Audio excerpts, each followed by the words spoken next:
Jangan lupa subscribe YouTube channel Metro TV News dan jangan lupa nyalakan notifikasinya.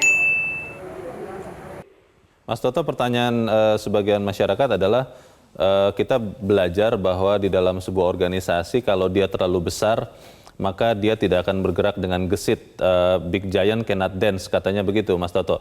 Dan kalau kita melihat contoh saja di Kementerian Kesehatan, ketika seorang Budi Gunadi Sadikin yang tidak berlatar belakang medis, bukan seorang dokter, harus didampingi oleh seorang wakil Menteri Kesehatan yang adalah seorang dokter, apakah itu akan membuat birokrasi semakin efektif? Karena bisa jadi di dalam perjalanan kita melihat beberapa kali dalam sejarah jajaran di bawah menteri atau wakil menteri itu menjadi suka bingung harus mendengarkan siapa kalau di dalam perjalanan dua orang pemimpin ini tidak sejalan. Anda melihatnya ini menjadi ancaman atau bukan, Mas Toto?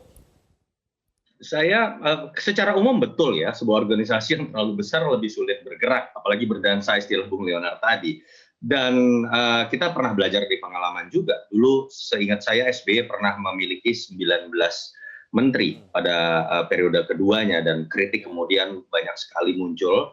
Sebenarnya ada catatan ya ketika berbicara mengenai dua matahari kembar misalnya yang tadi Bung Leonard katakan seringkali berpotensi membingungkan apalagi dengan visi misi yang berbeda.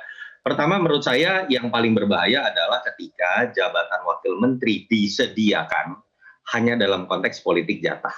Akomodasi. Tanda kutip maksa ketika ada shareholder merasa belum mendapatkan jatahnya, sehingga kemudian disisipkanlah jabatan wakil menteri. Kalau itu yang terjadi, pilihannya bisa terjadi matahari kembar atau ya memang buang-buang anggaran aja karena nggak akan berguna gitu jabatan yang hanya diberikan sebagai jatah. Tapi kalau dalam konteks tadi contoh yang diberikan adalah Budi Sadikin dengan Dr. Dante ya, kalau kita lihat seorang spesialis, saya masih mencoba melihat ini secara positif.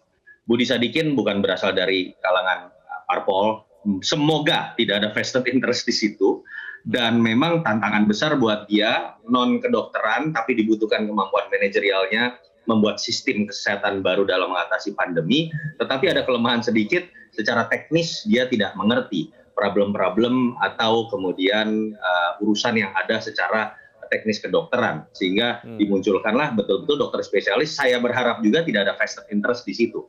Kalau tiba-tiba ditempatkannya Menteri Kesehatan orang parpol, lalu kemudian berhadapan dengan seorang spesialis, mungkin potensi konflik of interest-nya atau perbedaan pendapatnya jauh lebih besar. Jadi saya masih mencoba melihat ini secara positif. Tetapi ketika misalnya melihat kalau betul misalnya saudara Harfiq ini berasal mewakili NU, lalu kemudian kita tahu juga Menteri Pertanian diisi oleh kader partai. Nah, itu bisa juga jadi pertanyaan apakah akan muncul konflik of interest atau tidak. Tapi itu kan asumsi hanya berasal dari analisis latar belakang, bukan didasarkan pada kemampuan kinerja yang masih harus kita uji.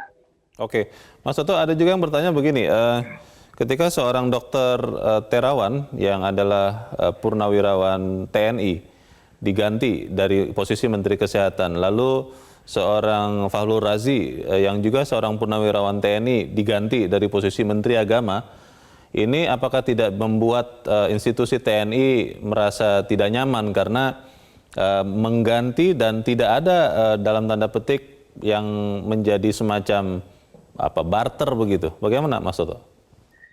Iya, kalau kita bicara jatah partai kan jelas ya, ada logika sistemnya, ada logika politiknya. Walaupun itu sistem yang ngawur ya, karena sistem kita semi presidensial, semi parlementer, seorang capres harus mendapatkan dukungan dari parpol, politik balas budinya dapat jabatan menteri. Itu suka atau tidak walaupun nggak pernah diakui parpol terjadi.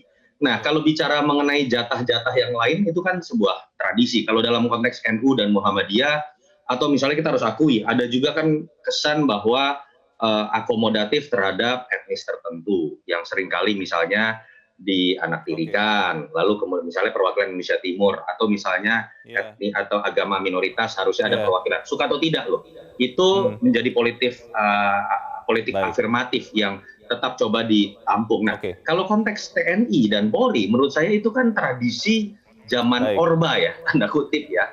Harusnya itu tidak lagi menjadi sebuah tradisi. Oke, kita tahan dulu karena kita harus jeda dan kita akan segera kembali lagi sesaat lagi dan pemirsa tetap bersama kami.